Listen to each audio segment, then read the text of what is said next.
Different క్యారెక్టర్లు డిఫరెంట్గా నటించడంలో ముందు వరుసలో ఉంటాడు మన హీరో విక్రమ్. ఆ విక్రమ్లో లేటెస్ట్ మూవీ తంగాలన్ ఎలా ఉందో ఇప్పుడు రివ్యూలో తెలుసుకుందాం.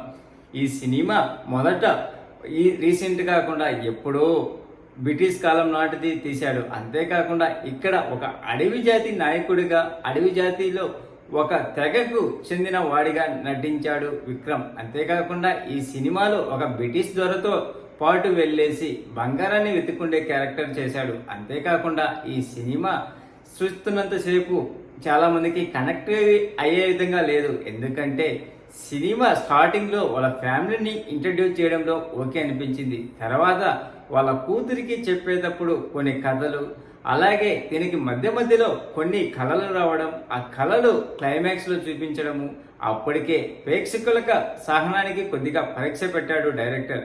అంతేకాకుండా ఇది అందరికీ కనెక్ట్ అయ్యే కథ కాదు. ఎందుకంటే మనకు ఈ మధ్య చూస్తే కేజీఎఫ్ అదే బంగారం గురించి చూపించారు కదా, అది రీసెంట్ తరహాలోనే చూపించాడు. కానీ ఇది ఎప్పుడో పూర్వం ఉంది చూపించారు కాబట్టి కొద్దిగా కనెక్ట్ కాదు. అంతేకాకుండా ఇక్కడ హీరో ఒక గ్రామీణ ప్రాంతంలో ఉండేవాడిగా చూపించారు. అంతేకాకుండా ఇక్కడ మరో లాజిక్ లేనిది ఏంటంటే బ్రిటిష్ దొరలు మాట్లాడే ఇంగ్లీష్ గ్రామీణానికి ఎట అర్థమైద్దో అది లాజిక్ లేకుండా చూపించాడు డైరెక్టర్. అంతేకాకుండా ఈ సినిమాలో నాగినిగా తెగకు సంబంధించిందిగా నటించినటువంటి మాలవికను చూస్తే మాత్రం భయంకరంగా చూపించారు.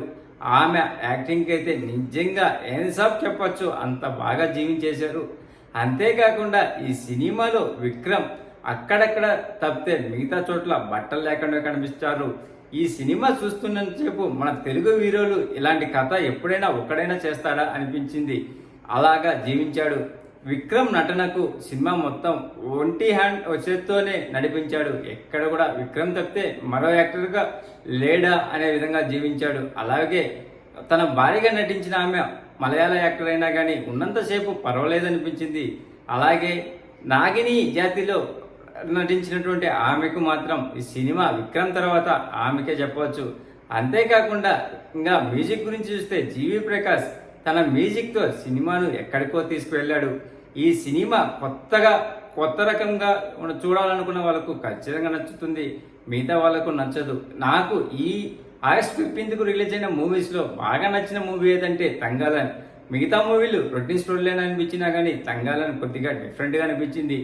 ఈ సినిమాకు రేటింగ్ ఇవ్వాల్సి వస్తే అవుట్ ఆఫ్ 5 గాను 2.75 ఇవ్వచ్చు ఫ్రెండ్స్. ప్లీజ్ ఫ్రెండ్స్ లైక్ చెప్తే లైక్ చేయండి, కొత్తగా వచ్చిన వాళ్ళు సబ్స్క్రైబ్ చేయండి. Thank you. Signing off your Mahindra.